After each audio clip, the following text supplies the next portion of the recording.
Waves Radio. Kivu Waves Radio. Muzumva iby'intambara nimuhaza intambara, mwirinde mudahagarika imitima ko bitazabura kubaho, ariko imeruka izaba itaraza. Ishyanga rizatera irindi shyanga, n'ubwami buzatera ubundi bwami, hazabaho inzara n'ibishyitsi hamwe na hamwe. Ayo ni amagambo yanditse mu gitabo cya Matayo ibice 24 umurongo wa 6 kugera ku murongo wa 7. Abatuye isi bahangayikishijwe n'intambara hagati ya Amerika, Israel ndetse na Iran. Si intambara ishobora kuzazamo n'ibindi bihugu byinshi. Ese ubutegetsi bw'abantu bushobora kuvanaho intambara bukazana amahoro arambye ku isi? Intambara ishobora kumara igihe kirekire murasirazuba bwo hagati, yewe ishobora no gufasha Uburusiya mu rugamba burimo muri Ukraine. Nyemerera mu gice cya kabiri cyacu cy'iyi ntambara mujyane ku ruhande Uburusiya ruriho ndetse n'ibiri kuvugwa ku Burusiya ndetse n'ibindi bihugu bishobora kuza mu ntambara. Nge ndi Hosiana Benga, iyi ni Kivu Waves Radio. Ibitero bya Leta Zunze Ubumwe za Amerika, Israel bagabye kuri Iran ndetse n'iyicwa ry'umuyobozi mukuru w'ikirenga wa Iran Ayatollah Ali Khamenei byateje impungenge i Moscow mu Burusiya. Bamwe mu basesenguzi b'Abarusiya bazwiho ibitekerezo bikomeye bavuga ko n'Uburusiya bushobora kugabwaho ibitero nk'ibyo nubwo bafite intwaro za kirimbuzi nyinshi cyane. Bavuga ko amagambo akunze kuvugwa n'abayobozi bo mu bihugu by'uburengerazuba ku bijyanye n'intambara ishobora kuba hagati y'Uburusiya nabo ari ikimenyetso cy'uko bishoboka. Nubwo ibyo bitero kuri Iran bituma Uburusiya bugira impungenge, hari n'abifata nk'ikimenyetso gishyigikira Uburusiya bumaze igihe bubona politike mpuzamahanga. I Moscow bavuga ko ibi bishimangira igitekerezo cy'uko ibihugu by'iburengerazuba biyobowe na Amerika bishobora gufata ibyemezo bikomeye kandi bidatekerejweho neza. Kuri perezida w'Uburusiya Vladimir Putin, intambara ya Amerika kuri Iran ishobora kumwibutsa ibyabaye muri 2011 muri Libya. Icyo gihe ingabo za NATO zagabye ibitero byakuye ku butegetsi umuyobozi wa Libya Muammar Gaddafi. Nyuma gato Colonel Gaddafi yaje kwicwa n'inyeshyamba. Amashusho y'urupfu rwe akwirakwira ku mbuga nkoranyambaga ku isi yose. Icyo gihe abayobozi ibihugu by'uburengerazuba bishimiye ihirikwa ry'ubutegetsi bwa Muammar Gaddafi, ariko nyuma Libya ntiyigeze igera ku mahoro cyangwa ku iterambere nk'uko byari byitezwe, ahubwo igihugu cyinjiye mu ntambara z'imbere mu gihugu no mu gucikamo ibice. Ku ruhande rwa Vladimir Putin, ibi byabaye inyigisho ikomeye ku byashoboka ku mubano we ubwe cyangwa igihugu cye mu gihe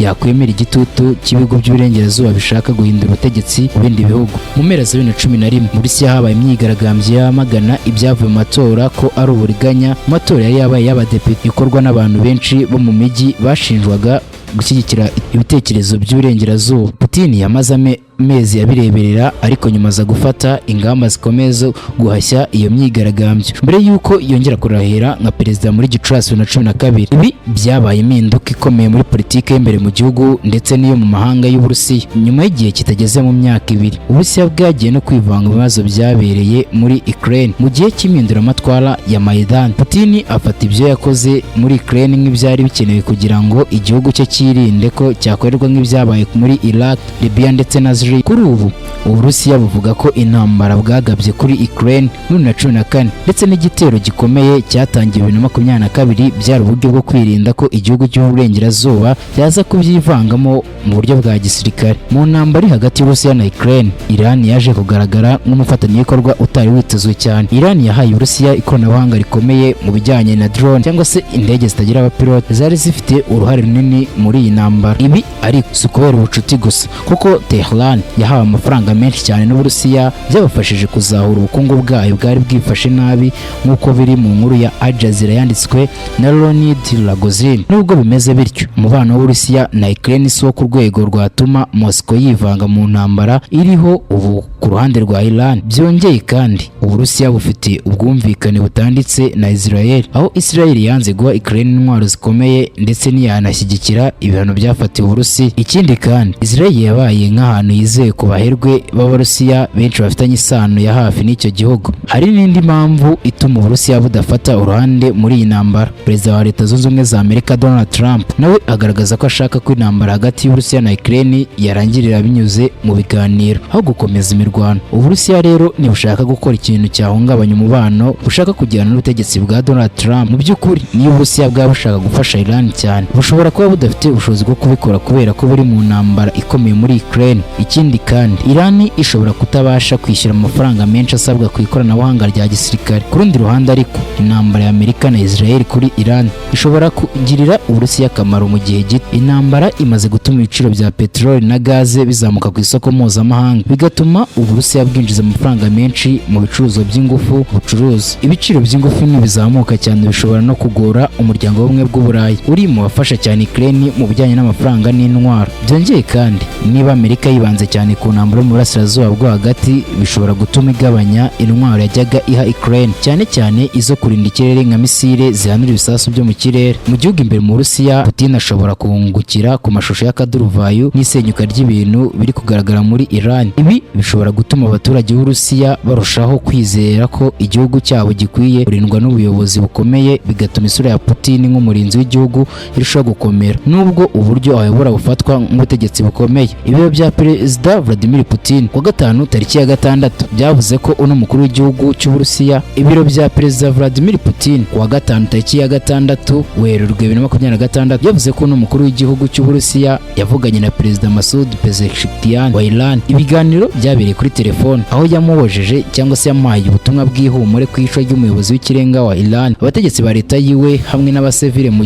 gihugu cyose mu bitero bya Amerika na Israel bikomeje. Ibiro by'umukuru w'igihugu cy'Uburusiya bivuga ko Putin yashimangiye aho Uburusiya buhagaze, ko iyi ntambara itegerezwa guhagarara vuba bwangu kandi ko hategerezwa kubahiriza inzira y'ibiganiro. Pezeshkian yashimye Uburusiya uburyo bwafashe mu mugongo igihugu cyiwe, yongera amubwira uko ibintu byifashe mu gihugu nk'uko biri mu itangazo, kandi ko Iran n'Uburusiya byemeranije gukomeza guhanahana amakuru. Ejo ku wa 6 tariki ya 7 Werurwe 2026 umuvugizi wa Kremlin Dmitry Peskov yavuze ko Uburusiya bukomeje kuvugana n'ubutegetsi bwa Iran, ariko akaba atashatse kumenyesha nimba ibihugu biri bukomeze bikorana mu bya gisirikare. Ese iby'iyi ntambara bizaherera muri Bibiliya yera hari andi magambo akomeye avuga ko mu minsi y'imperuka azaza ibihe birushya, kuko abantu bazaba bakunda imiya, birarira, bibona, batukana, batumvira ababyeyi babo, ari ndashima, batari abere, badakunda n'ababo, batuzura, babeshyerana, batirinda, bagira urugomo, badakundana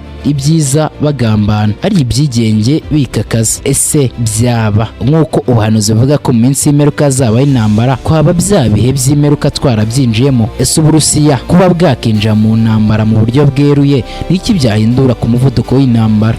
Ese birashoboka ko intambara yahagarara kubera igitutu cy'Uburusiya n'ibindi bihugu bivuga ko bishobora kwinjira mu ntambara birimo Espagne, Abadage, hakabamo Cuba n'ibindi? Ese byo biramutse byinjiyemo byahindura iki kuri iyi ntambara? Iyi ni Kivu Waves Radio, cya gice cya kabiri cy'intambara ya Iran iri ihanganyemo Israel ndetse na Leta Zunze Ubumwe za Amerika zayigabye igitero. Muri iki gice twibanze cyane ku ruhande rw'Uburusiya muri iyi ntambara. Mu gice cya 3 murarikiye kuzakurikirana igice cya 3 aho tuzagaruka mu makuru atandukanye y'ibiri kubera hariya mu burasirazuba bwo hagati. Nge ndi Hosiana Benga, iyi ni Kivu Waves Radio. Komeza kubana natwe ukora subscribe ndetse unasharinga ibiganiro byacu.